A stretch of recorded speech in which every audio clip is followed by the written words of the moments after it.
जय भीम इंडिया में मैं शैला आप सभी का स्वागत करती हूँ। खबरों में शुरुआत करने से पहले देखते हैं आज की सुर्खियाँ। महाराष्ट्र में सरकार के मानसून अधिवेशन पर हजारों की तादाद में पहुंचा बहुजनों का महामोर्चा। भाजपा नेता प्रकाश आंबेडकर ने खोला बीजेपी और आरएसएस के खिलाफ मोर्चा।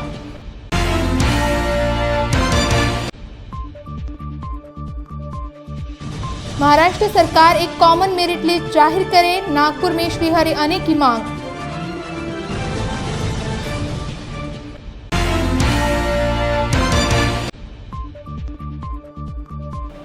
और यवतमाल में विदर्भ राज्य के लिए अनोखा आंदोलन, युवाओं ने किया ईमेल आंदोलन।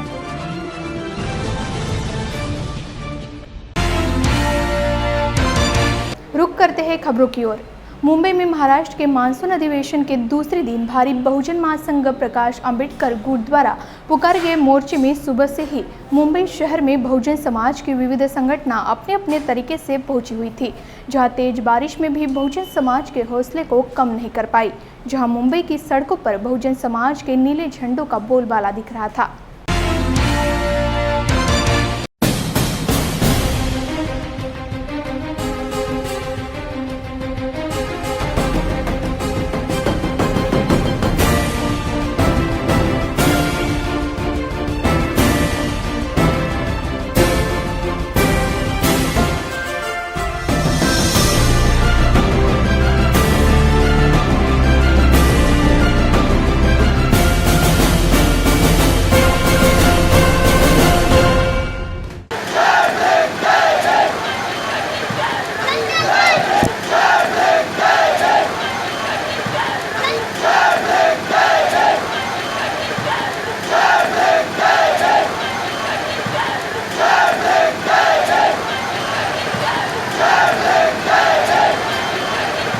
रिपाई नेता बाला साहब आंबेडकर के राज्य सरकार के खिलाफ पुकारे गए मोर्चे के बाद अब मंगलवार को मुंबई में पहुंचना था, तो तमाम छोटी बड़ी संगठना भारी बारिश के बावजूद मुंबई मानसून अधिवेशन के लिए मोर्चे में शामिल होने यहाँ पहुंची थी, जहां नीले झंडों के बीच जय भीम के नाम से पूरा परिसर गूंज उठा।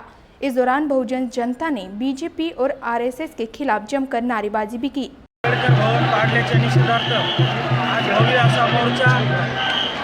मुंबईमध्ये आंबेडकर समाजाने येऊन आपली ताकद दाखवण्याचा प्रयत्न केला।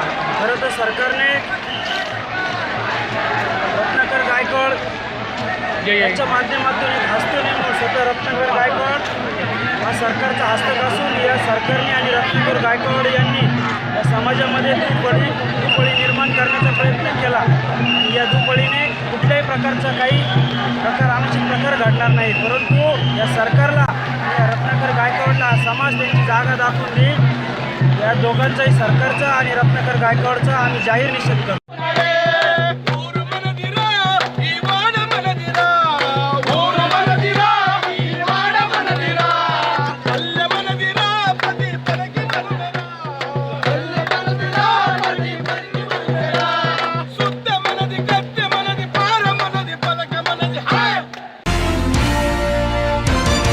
राज्य सरकार ने मेडिकल इंजीनियरिंग समेत कई परीक्षाओं के नतीजे यह कॉमन मेरिट लिस्ट आधार पर ही घोषित करनी चाहिए, ऐसा मत पत्र परिषद के राज्य के पूर्व महाधिवक्ता श्रीहरि अने ने रखा।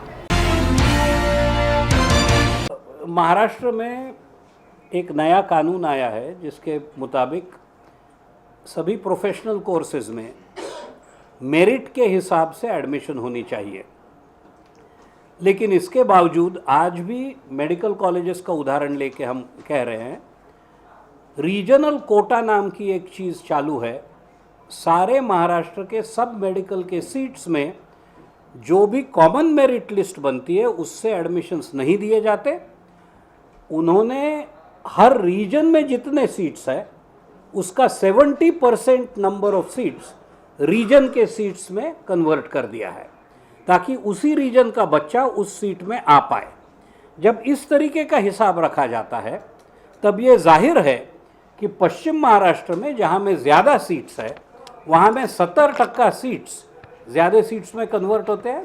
विदर्भ या मराठवाड़ा जहाँ में कम सीट्स है वहाँ में 70% सीट्स कम बनते हैं।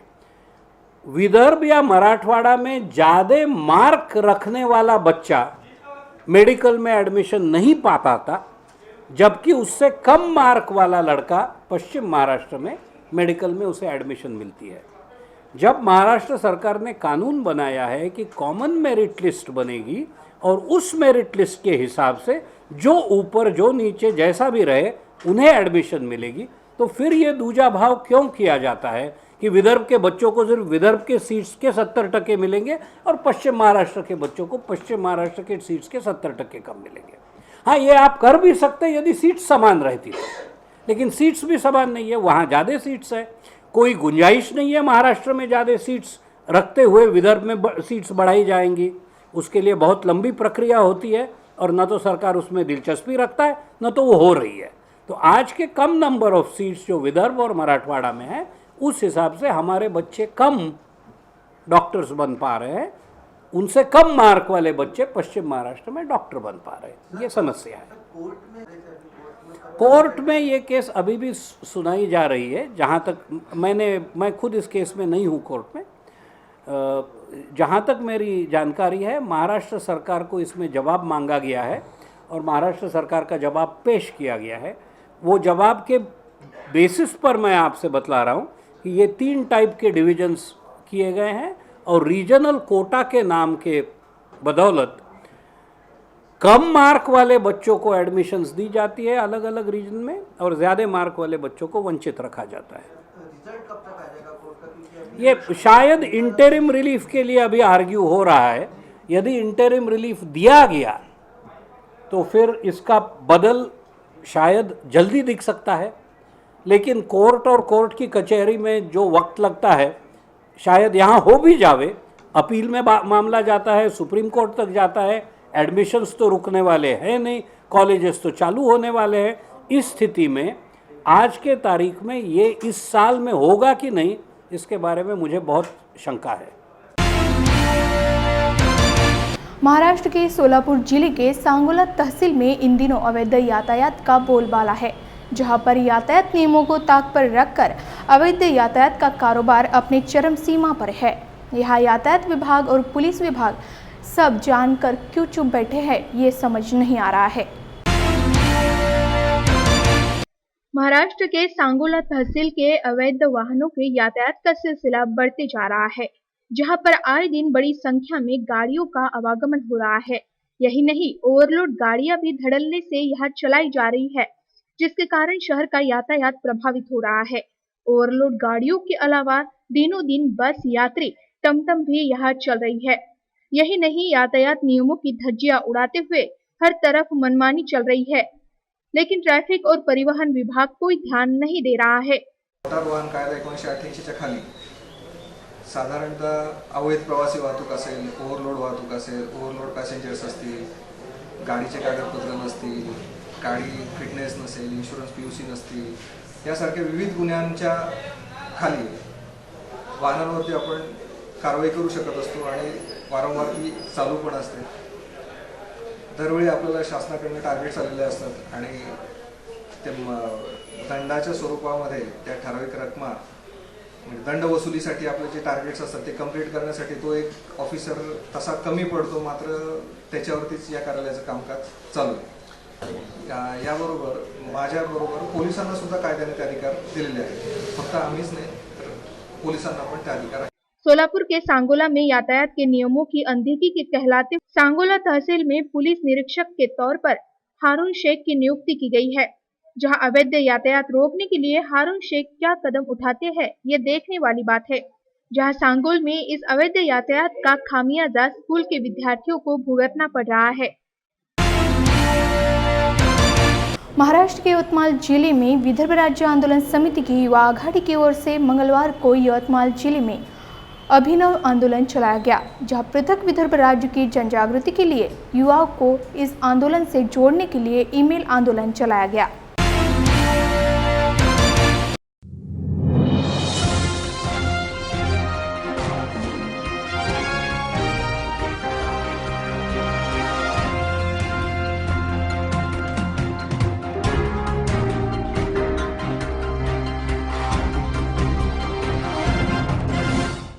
विदर्भ राज्य के आंदोलन के साथ युवाओं को जोड़ने के लिए यवतमाल में विदर्भ राज्य युवा आघाड़ी की ओर से अनोखा ईमेल आंदोलन चलाया गया। इस ईमेल आंदोलन के जरिए युवाओं को जोड़ने का प्रयास किया गया। विदर्भ राज्य आंदोलन समिति युवा आघाड़ी अमरावती विभाग के अध्यक्ष प्रदीप धमकर ने इस विषय पर हमें जानकारी दी। विदर्भ राज्य आंदोलन समिती युवा आघाडीतर्फे संपूर्ण विदर्भभरात सध्या ईमेल आंदोलन चालू करण्यात आलेले आहे। या आंदोलनाचा उद्देश असा आहे की विदर्भ राज्याची मागणी ही मागील 110 वर्षापासून आहे। काँग्रेस सरकार असो किंवा BJP सरकार असो, हे फक्त विदर्भाच्या मुद्द्यावर विदर्भाच्या नावावर राजकारण केले जाते, पण या मागणीची आतापर्यंत गंभीर दखल घेतली गेलेली नाही। बुल्ढाना जिला लोक कलावंत की ओर से दादर में हुए डॉक्टर बाबा साहब आम्बेडकर के पुराने ऐतिहासिक प्रिंटिंग प्रेस और भवन को ध्वस्त किए जाने के विरोध में जिला कचेरी कार्यालय पर धरना प्रदर्शन किया गया। इस दौरान सरकार के विरोध में संगठन की ओर से नारेबाजी की गई। साथ ही साथ कार्यकर्ताओं ने आरोपियों को जल्द से जल्द गिरफ्तार करने की मांग की है। बुल्ढाना जिला लोक कलावंत की ओर से दादर में हुए डॉक्टर बाबा साहब आम्बेडकर के पुराने ऐतिहासिक प्रिंटिंग प्रेस और भवन को ध्वस्त किए जाने के विरोध में जिला कचेरी कार्यालय पर धरना प्रदर्शन किया गया। इस दौरान सरकार के विरोध में संगठन की ओर से नारेबाजी की गई। साथ ही साथ कार्यकर्ताओं ने आरोपियों को जल्द से जल्द गिरफ्तार करने की मांग लोक कलावंत की ओर से एक निवेदन भी कार्यालय प्रमुख को सौंपा गया। डॉक्टर बाबा साहेब आम्बेडकर ने दादर स्थित में जो 1930 में आम्बेडकर भवन का निर्माण किया था, वो आम्बेडकर भवन से पूरे महाराष्ट्र में, पूरे देश में यहाँ पर बाबा साहब आम्बेडकर अपना मौलिक संदेश यहाँ से देते थे। पाक्षिक वहाँ पर से निकालते थे। बुद्ध भूषण प्रिंटिंग प्रेस वहाँ पर था। ये रत्नाकर गायकवाड़, ये ट्रस्टी का जो आदमी है, उन्होंने रात 25 तारीख को रात को 2 बजे वो बुलडोजर लगा के वो अम्बेडकर भवन उसने उध्वस्त किया। इस वजह से हम ये बुल्ढाना जिले के तमाम लोक कलावंत इकट्ठा होके हम उसका निषेध यहाँ पर कर रहे हैं। माननीय मुख्यमंत्री साहब को हम माननीय कलेक्टर साहब के वजह से हम उनके मार्फत हम एक निवेदन वहाँ भेज रहे हैं। हमारे तमाम कलावंतों के माध्यम से हम ये मांगनी कर रहे हैं कि जो रत्नाकर गायकवाड़ ने और उनके जो साथीदार है, उन्होंने जो अम्बेडकर भवन 25 तारीख को गिराया, उनको अटक होना चाहिए, उस पर कार्यवाही होना चाहिए। यह हमारी तमाम हमारे बहुजन कलावंतों की मांग है। यहाँ पर बुल्ढाना जिलाधिकारी कार्यालय के सामने कई सामाजिक संगठनों की महिलाओं ने कोपर्डी मामले का विरोध करते हुए धरना प्रदर्शन किया। प्रदर्शनकारी महिलाओं की मांग है, यह पूरा मामला दिल्ली के निर्भया कांड से मिलता जुलता है और सरकार ने इस मामले में हस्तक्षेप कर इस मामले को फास्ट ट्रैक कोर्ट में चलाना चाहिए। जहां एक और महाराष्ट्र सरकार का मानसून सत्र शुरू है और विपक्ष दोनों सदनों ने कोपर्डी मामले को लेकर सरकार को घेरे हुए है, वहीं इस मामले को लेकर राज्य की महिलाएं भी सड़क पर उतरकर प्रदर्शन कर रही है। बुल्ढाना की जिलाधिकारी कार्यालय के सामने सामाजिक संगठन से जुड़ी कई महिलाओं ने इस मामले का विरोध करते हुए धरना प्रदर्शन किया। साथ ही इस दौरान उपस्थित महिलाओं ने जिला अधिकारी को एक निवेदन देते हुए कहा कि राज्य के मुख्यमंत्री ने इस मामले को फास्ट ट्रैक कोर्ट में चलाकर आरोपियों को कड़ी से कड़ी सजा मिलनी चाहिए।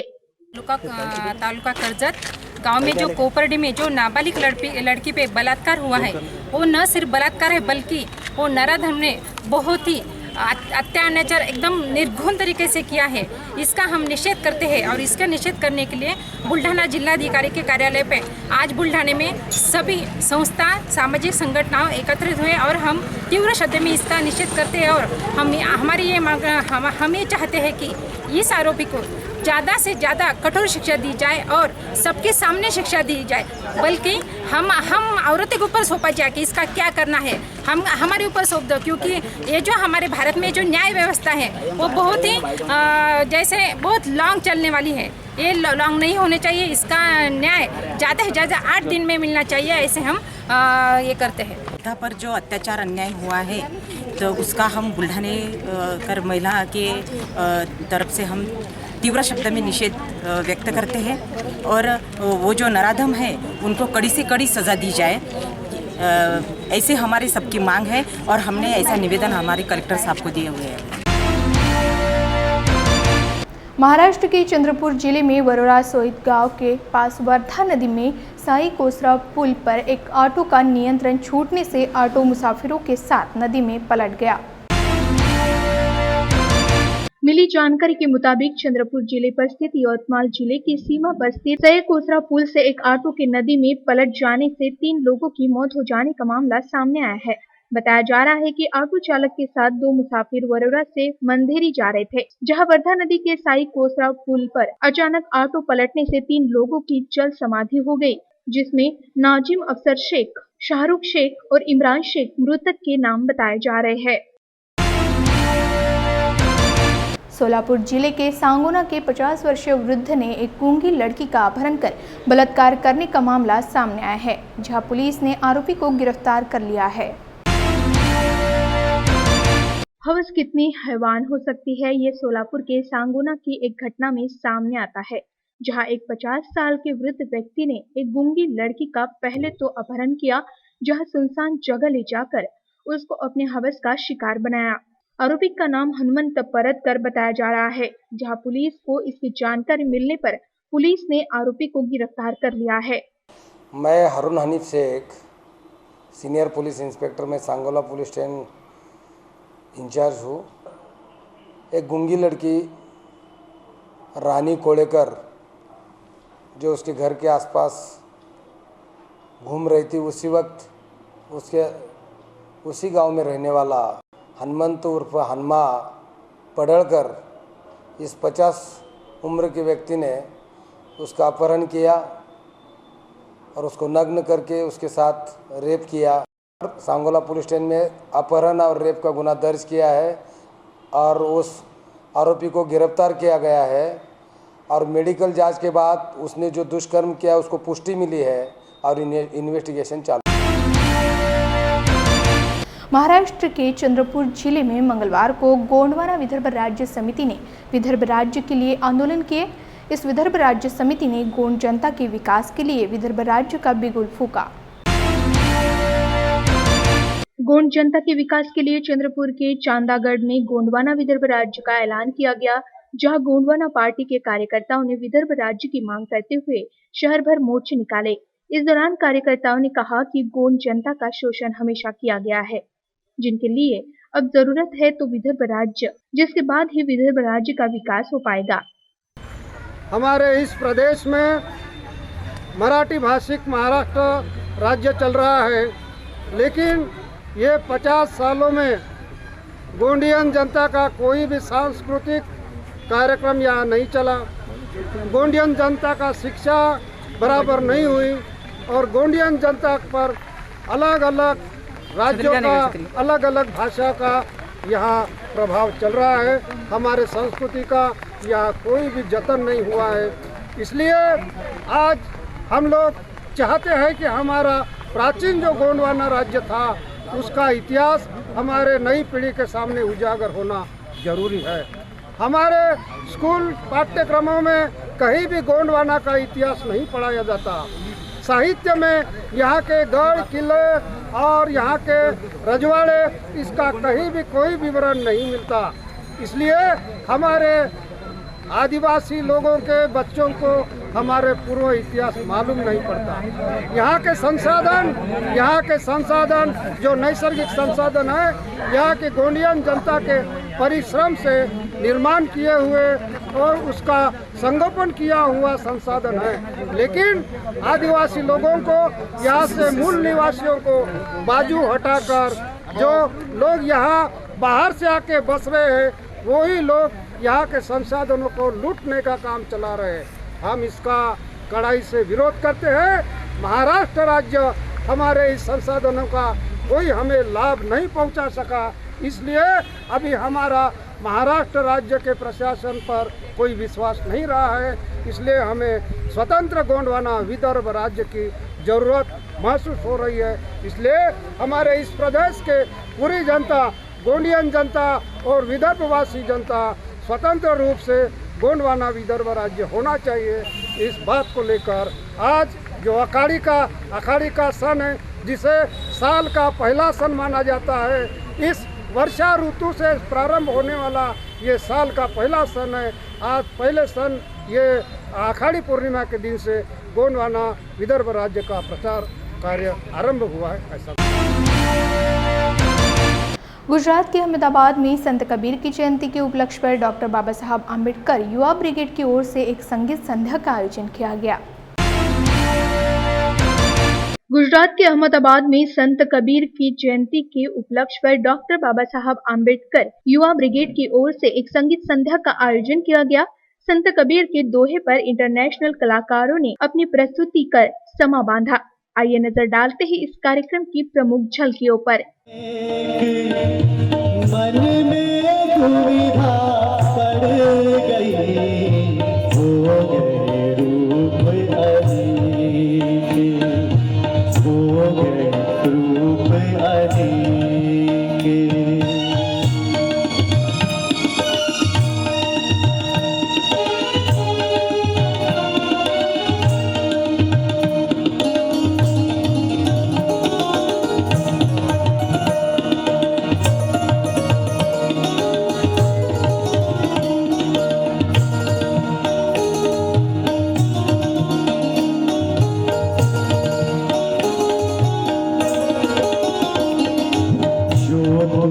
सच्चा बानिया सबसे एक सा बोल, जो तू सच्चा बानिया सबसे एक सा बोल, ऊंच नीच को छोड़ दे, एक बराबर तोले, ऊंच नीच को छोड़ दे, एक बराबर तोले। राज्य के औरंगाबाद में धम्मयाना एजुकेशनल एंड चैरिटेबल ट्रस्ट की ओर से अंतर्राष्ट्रीय बुद्धिस्ट महोत्सव का आयोजन किया गया। 10 जुलाई को शहर के संत एकनाथ रंगम मंदिर में इस महोत्सव का आयोजन किया गया था। सर्वप्रथम भगवान गौतम बुद्ध और भारत रत्न डॉक्टर बाबा साहब आम्बेडकर को वंदना कर महोत्सव की शुरुआत की गई। काही दिवसापूर्वी राजाभाऊं बरोबर काही भिक्खू संघ माझ्याकडे आला होता आणि त्यांनी या कार्यक्रमाची कल्पना मला दिली की आम्ही इंटरनॅशनल धर्तीवरचा एक फेस्टिवल, बुद्धिस्ट फेस्टिवल आयोजित करतोय। कधी कधी कधी एखादा माणूस चांगला काम करत असला तरी आपल्यामध्ये एक स्वभाव आहे की त्याच्यावर शंका घ्यायची। अनेक कार्यक्रम आपण पाहिले, अनेक कार्यक्रमाला आपण जात असतो। मला सुद्धा उत्सुकता होती की असा काय कार्यक्रम आहे की जो इंटरनॅशनल धर्तीवर, आणि त्यांनी जेव्हा नाव वाचले एक एक मोठ्या माणसाची, मी संभ्रमात राहिलो की हे खरं शक्य आहे। आणि त्यांनी सांगितलं होय आम्ही हे करणार आहोत, आम्ही फार छोटे लोक आहोत, छोटे कार्यकर्ते आहोत, परंतु एक त्या सगळ्यांची एक मानसिकता झालेली ना, आम्हाला हा कार्यक्रम यशस्वी करायचा आहे। खऱ्या अर्थानं या ऐतिहासिक शहरामध्ये हे मोठं काम होत असताना त्यांनी मला सहज असे बोलले, का हो तुमचे उद्धव साहेब येतील का? मी म्हणलं आणायची जबाबदारी माझी राहील।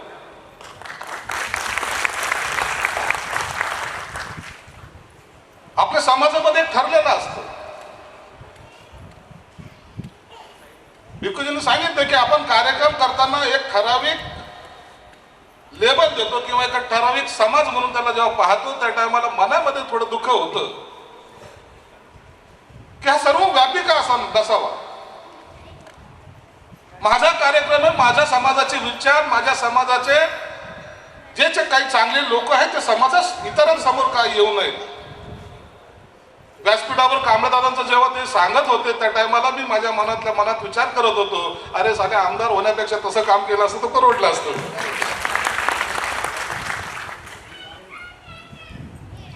परंतु हा सहजासहजी होत नाही। एखादा ध्येय घेऊन माणूस जेव्हा पुढे जातो त्या टायमाला त्याला असलेली यातना तोच जाणत असतो। आपण दरवेळेला स्टेजवर म्हणतो विचार मंचावर बसलेली माणसं हे कोणत्याच पक्षाच्या स्टेजवर बोलल्या जात नाही, कारण विचार हा बाबासाहेबांनी तुमच्यामध्ये ठासून भरवला आहे, म्हणून तुम्ही विचार मंचावरील विचारवंत माणसं म्हणून समाजाकडे दाखवले जातात। JB मीडिया में आज के लिए बस इतना ही। मुझे दीजिए इजाजत।